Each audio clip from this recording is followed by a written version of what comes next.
నేను ఒక వీడియో చూసా. మీ వీడియోస్లో మీ లవ్ స్టోరీలో ఒక వీడియో ఎండింగ్లో మా అత్తమ్మ ఉన్నంత వరకు నాకు ఏడవక లేదు, ఆవిడ ఉన్నంత వరకు నాకు జరిగిపోతుంది సాగిపోతుంది అని. ఇప్పటికీ ఆమె చనిపోయినా కూడా నేను ఎవరు అడిగినా నేను అదే మాట చెప్తాను. మా అత్తమ్మ ఉన్నన్ని రోజులు నేను మంచిగా ఉన్నా, కానీ ఆమె పోయిన తర్వాత కొంచెం ఏంటంటే భయం. ఇన్ని రోజులు మా ఇద్దరికి తోడు వాళ్ళిద్దరు ఉండే, మా ఇద్దరికి ఏమైనా మా అత్త మా మామ చూసుకుంటుండే. ఇప్పుడు మా అత్తమ్మ పోయింది, మా అత్తమ్మ పోయిన తర్వాత మా మామని మేమే చూసుకోవాలి, మా మర్దిని మా శిరీషని, ఇంకా ప్లస్ అందులో ఆడవిల్ల, ఇంకా వీళ్ళిద్దరికి ఎవరికి ఇంకా బేబీ. ఇప్పుడు మీరే పెద్ద దిక్కు అందరికి, అట్లా కొంచెం భయం ఉంటుంది. అప్పుడు అంటే నాకు తెలియనప్పుడు మా అత్తమ్మ ఉంది కదా నాకేం కాదులే ఆమె చూసుకుంటుంది అన్న ధైర్యం ఉంటుండే. కానీ ఆమె చూసుకున్నా కానీ ప్రతి ఒక్కటి నాతో చెప్తుండే, నేను ఇది చేస్తా బిడ్డ, ఇది ఇద్దాం అనుకుంటున్నా, నువ్వేమంటావు. కానీ ఫస్ట్ నా దగ్గర సజెషన్ తీసుకొని ఆమె చెప్తుండే చేస్తుండే. ఆమె ఏది చేసినా నాకు చెప్తుండే. ఓకే. సో ప్రెగ్నెన్సీ ఉన్నప్పుడు ఆంటీని హాస్పిటల్కి పంపిస్తూ అందరూ ఫుల్ ఏడుస్తూ ఉంటే ఆంటీనే మీకు ధైర్యం చెప్పారు కదా. నాకు ఆమె అంతా ధైర్యం చెప్పినా కానీ నాకు కాలేదు. ఎందుకంటే ఫస్ట్ పాపప్పుడు మొత్తం తను చేసింది, మమ్మీ అంటే అప్పుడు కొంచెం కోపం వల్ల మమ్మీ వాళ్ళు రాలేదు. ఫస్ట్ పాపకి తను చేసింది. కొన్ని రోజులు ఒక 1 month 2 months ఏమో నేను అట్లా ప్రెగ్నెన్సీ ఉన్నప్పుడు డెలివరీ అయిన తర్వాత ఉండాలి అన్నట్టుగా ఉన్నా నేను. తర్వాత నా పని నేనే చేసుకునేదాన్ని. ఇప్పుడు బాబుకి అంటే మా అత్తమ్మకి కొంచెం చాలా భయం అయింది. అమ్మో సెకండ్ టైం కూడా మళ్ళీ పాప ఉడితే ఎట్లా, వాళ్ళ మమ్మీ లాగా అయితే ఎట్లా, ఓకే ఈయనకి కొంచెం అట్లా ఉంటుంది కదా ఎందుకు అని చాలా భయపడింది. కానీ నాకు చెప్పలేదు. నేను భయపడి నేను ఏడుస్తే ఎందుకు పాడేసుకుంటావా, ఆడపిల్ల ఉడితే పాడేసుకుంటావా, ఏం కాదు ధైర్యం చేయాలి అన్నట్టుగా నాకు ధైర్యంతో చెప్పేది. కానీ లోపల ఆమె కూడా బాధపడేది, నాకు మన్మడు అయితే బాగుండు అని చెప్పేసి. కానీ మన్మడు పుట్టిన సంతోషం ఉంది, కాకపోతే ఏంటంటే దగ్గరుండి ఆమె ఎత్తుకోలేదు చేయలేదు, అదొక బాధ అవుతుంది అంతే. ఉండిపోయి ఉంటుంది కదా. ఈ రోజు ఆమె అడ్మిట్ అయ్యింది. ఆ టెన్షన్కి నాకు నెక్స్ట్ డే ఈ రోజు మార్నింగ్ 11:30కి అడ్మిట్ అయింది. మార్నింగ్ 11:30కి బాబు పుట్టేసి టెన్షన్కి బాగా టెన్షన్ పడిపోయారు. కొంచెం దగ్గర ఉంటే బాగుండని అని అనిపిస్తుంది. నేను కూడా లేనప్పుడు ఈయన కూడా లేడు, ఇంకా మమ్మీతో వెళ్ళిపోయింది. ఎవ్వరు లేకుండే నా దగ్గర. డెలివరీ అయినప్పుడు బాబుకి మమ్మీ డాడీ అంటే శిరీషనే. నార్మల్ డెలివరీనా? లేదు, సీజన్. ఓకే. అప్పుడు కూడా ఇంకా వీళ్ళు ఎవరు లేకపోయేసరికి బాధ. అయ్యో.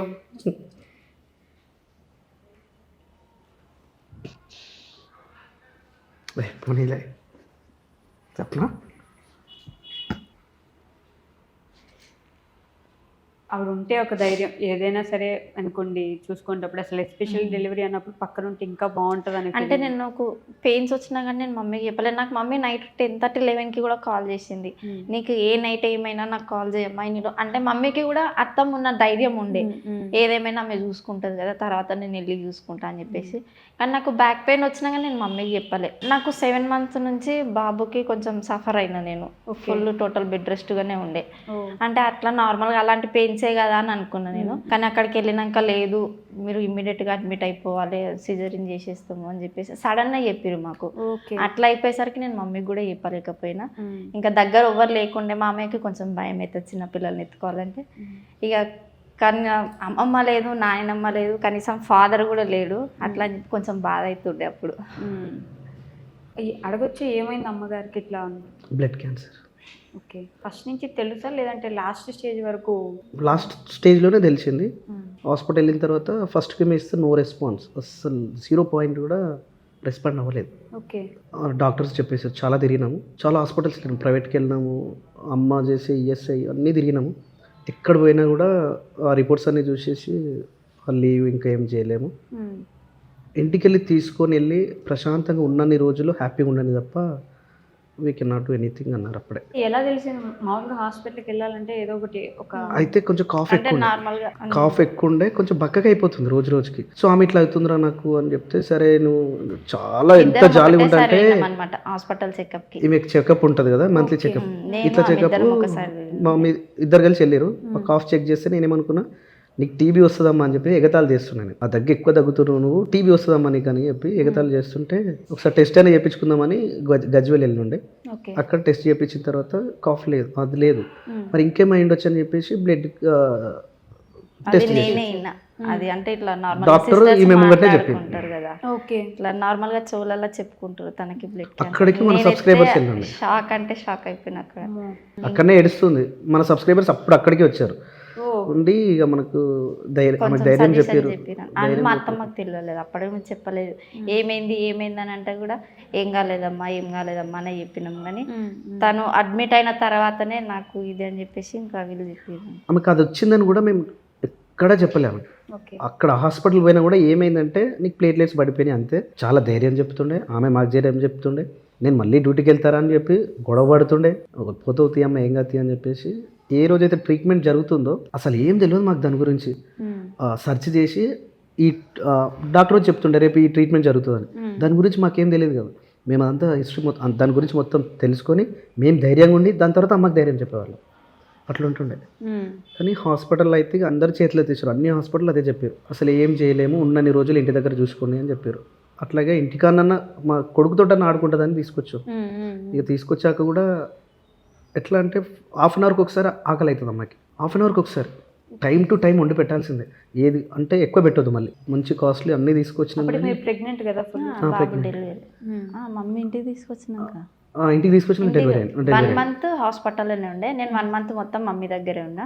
ఇంకా ఒక 10 days అయితే 3 months పడితేనంగా రా బిడ్డ ఇంటికాడ. ఇంకా పాప కూడా ఇక్కడ అక్కడే ఉంటుండే. పాప వదిలిపెట్టి ఉండదు అనమాట, నన్ను వదిలిపెట్టి ఉండదు. ఇప్పటికీ అంతే తను.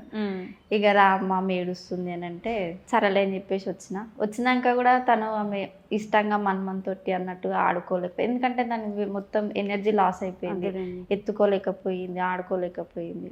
పాపను బాగా చేసింది. కానీ ఈయనతోటి ఇంకా కొన్ని రోజులు ఉండి ఆడుకుంటే బాగుండు అని అనిపిస్తుంది. కళ్ళ ముందు అమ్మ అంటే బక్కగా అయిపోతూ ఇలా జరుగుతూ ఉంటే లేదు అట్లా కానీ నేను ఒక్కటే అనుకున్నా, ఆ కీమోథెరపీ చేస్తే ఏమవుతుందంటే హెయిర్ ఒక్కటే పోయింది అమ్మకి, మిగతా ఎట్లుంది అట్లా ఉంది. ఓకే. కానీ హాస్పిటల్లో ఉంటే మాత్రం మొత్తం చర్మం మొత్తం వెళ్ళిపోతుంది, ఇంకా చాలా ఘోరం చూడలేం, అలాంటి సిచ్యువేషన్ ఉంటుంది దానికి. నేను ఆల్రెడీ ఎమర్జెన్సీకి పోయి చూసి వచ్చిన. మన వాళ్ళు తెలిసిన వాళ్ళు ఉంటే ఇట్లా ఉంటుంది అంటే హాస్పిటల్ ఎట్లా ఉంటుంది, కేరింగ్ ఎట్లా తీసుకుంటారు అని చూడడానికి నేను లోపలికి వెళ్ళిన, పర్మిషన్ తీసుకొని. మరి అక్కడ పేషెంట్లను చూసిన తర్వాత ఒకటే అనిపించింది, ఉన్నన్ని రోజులు మా అమ్మ ఇంటి దగ్గరనే ఉన్నది, మేము మా కళ్ళ ముంగట మేము చూసుకుంటాం. కానీ ఇలాంటి బెడ్ పైన మా అమ్మని నేను చూడలేను. మా తమ్మునికి చెప్పిన, దాని తర్వాత కూడా వేరే ఆయుర్వేద వాడిపించినాం. కానీ చెప్పిన మధ్యలో ట్రావెల్లో ఒక దగ్గర వెళ్తున్నాం, మా అమ్మ, మా తమ్ముడు, నేను. అమ్మ ఆ రోజు ఆడ ఇట్లా మాట్లాడితే నాకు బాధ అనిపించింది. కానీ అన్నీ ఆలోచించేసుకున్నా తర్వాత ఎట్లా బతకాలి అనేది. అంటే జోక్లో అంటా ఉంటా కాదమ్మా, ఒకవేళ నువ్వు డైరెక్ట్ వెళ్ళిపోయినా ఏం చేస్తావమ్మా అంటే ఇట్లానే నాకు కూడా భయం పోవడానికి, ఇంకా లోపల ఏమైనా ఉంటే కూడా చెప్తాదేమో అని చెప్పేసి అట్లా అమ్మతో అడుగుతుండే, నవ్వుకుంటూ అడుగుతుండే. నాకేముందిరా, మీరు మంచిగా ఉండి చెల్లెని మంచిగా చూసుకుంటే చెల్లెకో ఇల్లు కట్టిస్తే చాలు, మీరు ఉంటూనే ఉంటారు. అంటే ఒక్కొక్కరికి ఉంటాయి, ఇట్లా ఉండాలి అట్లా ఉండాలి, ఇక్కడ వెళ్ళాలి, ఏం లేదు, అట్లా ఏమి ఉండకపోతుంది. కానీ చాలా కష్టపడ్డది మాకోసం, మా లైఫ్ని. నేను ఇంతవరకు జాబ్ చేయలే, ఒకటే దగ్గర జాబ్ చేసిన, 28 days చేసిన. ఫస్ట్ వస్తే సైన్ పెడితే నాకు శాలరీ వస్తుంది. కానీ నచ్చక అది కూడా పడేసి వచ్చిన, ఒకరోజు ఐడి కార్డ్ తీసి బ్యాంక్లో పడేసి వచ్చిన. అంటే నాకు జాబ్ అనేది నచ్చకుంటుండే అప్పుడు. అంటే నా జాబ్ సెట్ కాదని చెప్పేసి మా అమ్మ అప్పుడే చెప్పేది, ఆ జాబ్ ఏ జాబ్ నువ్వు చేయలేవు, నువ్వు ప్రశాంతంగా నీ ఇష్టం వచ్చి నువ్వు చేసుకోరా అని నన్ను చాలా ఫ్రీగా వదిలేసింది. ఏ జాబ్ చేయకుండా మమ్మీ వాళ్ళని ఉన్న చాలా వరకు బాగా చూసుకున్నారు మిమ్మల్ని. చాలా చాలా అంటే చాలా. ఎందుకంటే ఎక్కడి నుంచి అయితే వచ్చినామో బురదలోనే ఒక పువ్వు, కమలం పువ్వు ఉడుస్తుంది అంటారు కదా, అవి అట్లా అదే ఏరియా అక్కడే ఉన్నాం. కానీ అంత బురద ఉంది. ఇక్కడైతే మేము ఒక కమలం పువ్వులు ఎక్కున్నాం, అది ఎన్ని రోజులే తెలియదు. ఆ కమలం పువ్వులా ఉండేదానికి ఎవరు చేసిందంటే అమ్మనే, 100% అమ్మనే. మేము తిన్నా తినకున్నా మాకే పెట్టేది ఏదైనా. ఇప్పటికీ అంతే. నా మ్యారేజ్ అయిన తర్వాత కూడా అంతే. తను ఏదైనా తీసుకురావాలి, ఏదైనా పండుగ అనిపించిన, అమ్మో నా కోడలు తింటుంది, నేను తినకున్నా సరే నా కోడలు తింటుంది అని చెప్పేసి. నేను వచ్చిన తర్వాత మా జ్యోతిని కొంచెం తగ్గించింది. ఎవరైనా పెళ్ళైతే బిడ్డను బాగా చూసుకుంటారు, అమ్మ వదిన ఎట్లా చూసుకుంటుందో లేదో అని చెప్పేసి మా అత్తమ్మ నన్ను చూసుకుంటుండే, నేను మా జ్యోతిని చూసుకునేదాన్ని. ఇప్పటికీ కూడా అంతే. ఇప్పటికీ జ్యోతి కొంచెం అంటే శిరీషకి కొంచెం కనెక్ట్ అయ్యింది, కాకపోతే ఎక్కువ షేరింగ్ అనేది ఎక్కువ ఏం చేసుకోలేదు. నాతో షేర్ చేసుకుంటే నేను శిరీషకి చెప్తాను. ఓకే. ఇక మా ఫ్యామిలీ అంటూ అట్లా. అంటే ఇప్పుడు వచ్చిన శిరీష కూడా ఎట్లా అంటే ఈమె దాటి వెళ్ళలేదు, ఏమున్నా కూడా అక్కడికి చెప్పాలి, అది ఏమైనా సరే. ఇప్పుడు ఇంటి పెద్ద కదా, అట్లానే ఏముండదు. కానీ ఇంటి పెద్ద అంటే పెద్ద కోడలు, ఒకటి ఉంటది. భారంగా ఉందా ఏమన్నా అంటే ఇప్పుడు అన్ని మీరే చూసుకోవాలి, ఏదొచ్చినా మీరే, కొంచెం భయం అవుతుంది, భయం ఉంటుంది.